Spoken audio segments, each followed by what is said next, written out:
Hello. In this video, I'm going to show you how you can make 3D plots using Matplotlib. Now, in a previous video, we've seen how to do 2D plots. Those are ones that live in the plane. A 3D plot is one where the underlying space is three-dimensional, as I'm showing. And here we can see a few examples of 3D plots. Along the top, we have a 3D line plot and a 3D scatter plot. These two you make with the same function that you used for 2D.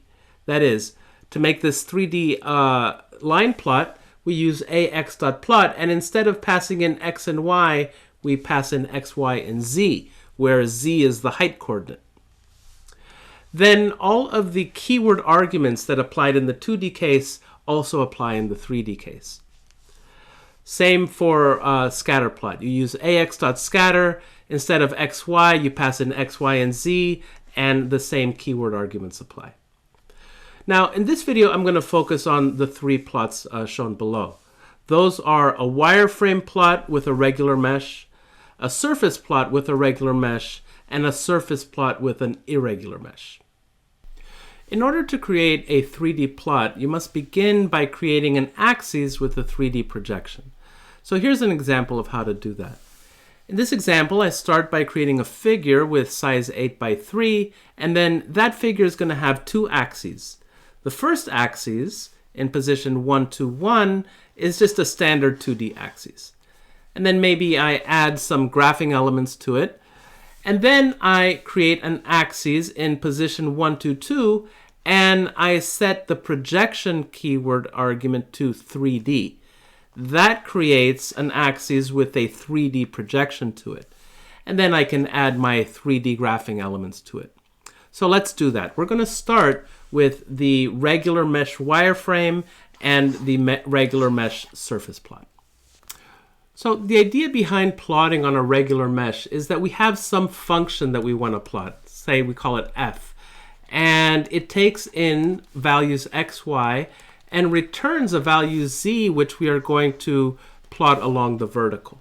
So in order to plot this, we need to create a mesh or a grid of points in the xy plane, and then we evaluate each one of those points using our f function. And in this way, we get a z value for each of the xy points on the grid, and then we provide that to the plotting function, and it's going to create a surface out of all of those z values. So our first step is to create the mesh of points in the xy plane. And we do that with a function from NumPy. It's called meshgrid. So meshgrid takes in two arrays, and those are going to be the values along the x-axis and along the y-axis. Now, in this example, I have created those values using arange, and they are the integers from 0 to 4. Now, I hope that's not confusing because in reality, these two arrays don't have to have the same values. They could be different. They also need not be integers. You could have 0.1, 0.2, etc. And they don't even have to be uniformly spaced. This could be, say, a 0.15 here. That's fine as well. So there's a lot of flexibility in the values that you provide to meshgrid. Now, meshgrid is going to return two 2D arrays that I'm calling capital X and capital Y. These contain the x and y values corresponding to each of the points in the grid.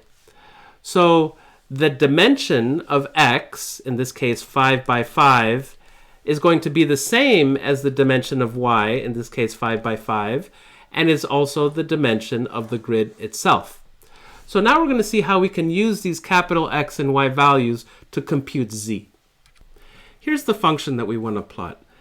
It takes x and y values, and it returns the cosine of the square root of 4 times x squared plus 3 times y squared.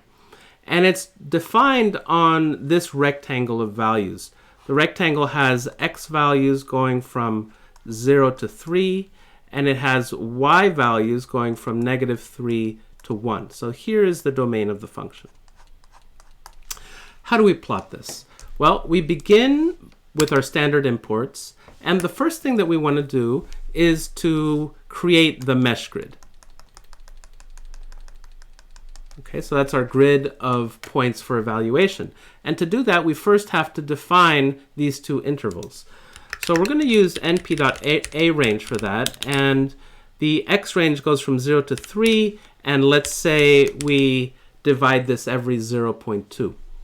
Now, we could have done this just as well with linspace. So we'd say linspace also going from 0 to 3, but now we say the number of points, and we could say something like 15. So that would be equivalent. Let's do the same thing for y. And so y goes from -3 to 1, and we'll also divide it every 0.2. Now, to create the mesh grid, we use mesh grid, and we pass in x and y, and that's going to return capital X, capital Y, 2D matrices of these values. And now we can use those to evaluate our function. So we say np.cosine of np.square root of 4 times capital X squared plus 3 times capital Y squared. Okay, and we're going to assign that to a 2D matrix Z. So let's check the shape of Z. 20 by 15. So there are 20 X points and 15 Y points. Okay, great. Now let's plot this. To plot it, we begin by creating a figure, and we can set the fig size for that figure to, say, 4 by 4. And now we create an axis,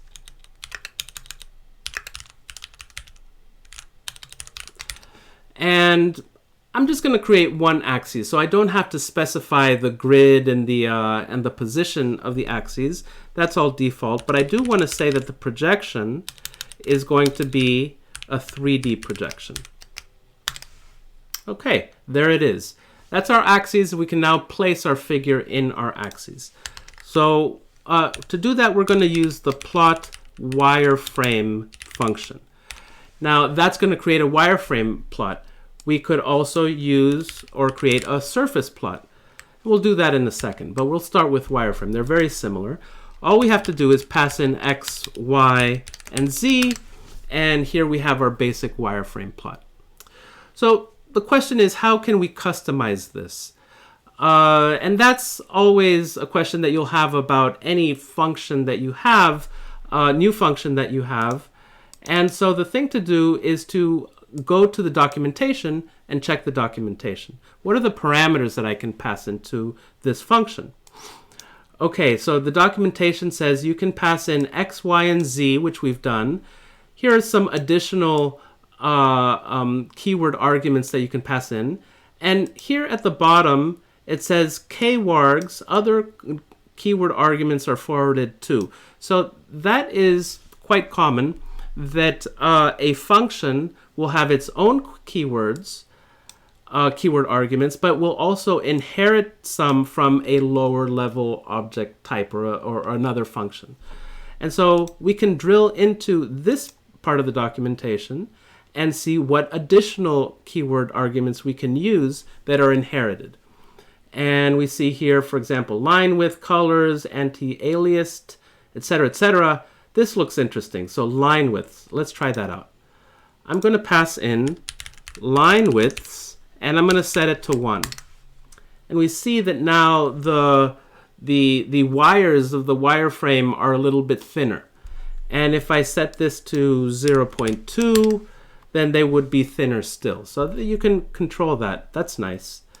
Let's set it back to 1. What else can we do?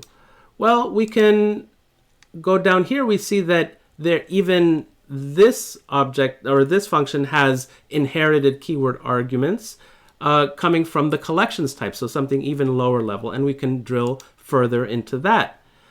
And these are additional things that we can do. So an important one is the CMAP. That's important when we are plotting a surface, which we will do now. So here we change this to surface, and we get a surface plot. That's just the wireframe is filled in. I would say that this looks a little rough here, and so we can make this smoother by making the mesh more fine. And so we can reduce this to say 0.1 or even 0.05 if we wanted it even finer. And so this is now a smoother representation of that function. One other thing that I like to do is to add a little bit of transparency. You see that this has some transparency, but you can control that with the alpha keyword. And if you set it to 1, that will be entirely opaque. If you set it to 0, you won't see anything at all. So set it to 0.8, you have something that's a little bit more transparent. 0.6, a little bit more transparent. So that's kind of neat. Here's another thing that you can do. You can add in Jupyter this special line of code.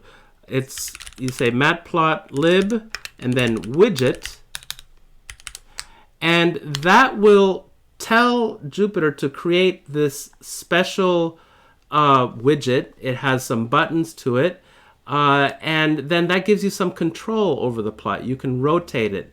You can make it bigger or smaller. And you can also use this to save it to a file.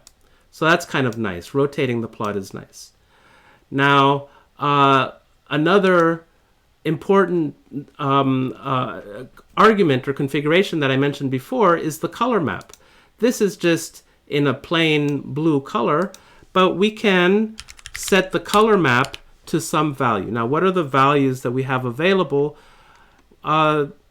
Matplotlib has a whole array of different color maps that you can use. And to get those, you need to import, and I'm going to put that up here. You need to import them. So you say from matplotlib, import the color maps. That's called CM. So once you have that, you can assign a color map, and you use CM dot, and then any of these names. Now, there are sequential color maps, diverging color maps, cyclic color maps, and qualitative color maps. Let's try one of the sequential color maps. I'm going to use blues. So I say cm.blues, and you see what it does is it takes the lowest value and the highest value, and it assigns those to the left side and the right side of the color map, and then it interpolates all of the other colors. Now, if you say diverging color maps, it will do the same. So let's try cool warm. Again, lowest and highest, and then interpolates the other colors between the left and the right. Now, whether you use sequential or diverging, that depends on what sort of information that you want to convey. Let's see, you also have cyclic color maps. So let's try twilight. Okay, so the interesting thing is that the first value and the last value are the same. The two colors are the same. So you can create a sort of cyclic effect. And then qualitative, there is no real interpolation. These are ones that you would use if you have different levels and you just want them to have each one a different color. In the example that we just saw, we had a nice grid of XY values, and we were evaluating our function on that grid and then plotting the function. Now, it may happen that you don't have such nice uniform XY data. You might be loading your data from a file, and then the values that you get do not fall on a grid. They might be scattered about, something more like this.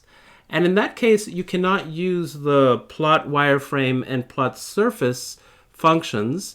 You have to do something different. It's called triangulation. So I'm going to show you now how to do triangulation. You have to first import the triangulation subpackage of matplotlib, and we're going to give it the TRI alias. Okay, let's load that. Now, in this cell, I am just generating some random data. It doesn't really matter what I'm doing here. And then in this cell, I am making this scatter plot. So when you are going to create a triangulation plot, Matplotlib needs to define triangles. It has to create a grid of triangles out of this scatter of XY data. And that's because when you make the plot, each triangle will have a different color. So as you can imagine, there are many ways of creating a grid of triangles out of any set of points. And Matplotlib implements some particular algorithm, and it does it within a class called triangulation. So you have to create an object of that class. You call tri.triangulation, and you pass in your x and y data. And so I'm going to call this object that it returns, I'm going to call it t. And we can see here that it is a triangulation object.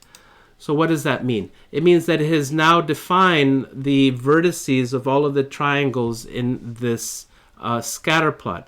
So we can look at those. We can, although this is not necessary, you can view those by calling triplot. And then instead of xy, I'm going to pass in the t object. And now we see these are all of my xy plots, dots, and it has defined all of the edges, so all of the triangles. Great. Now, in order to plot this, to make our surface plot, the code is almost identical as we were doing before. So I'm just going to grab that code. This is the code that we made before. And I'm going to paste it here. And instead of saying plot surface, I'm going to say plot trisurf. And then instead of passing in x and y, I'm going to pass in my triangulation object. And the rest is the same. So here you have it. This is the similar surface plot, but created on the basis of a scatter of XY data instead of a regular mesh of XY data. That's all for this video. In the next video, we'll see how we can make animations using Matplotlib. See you later.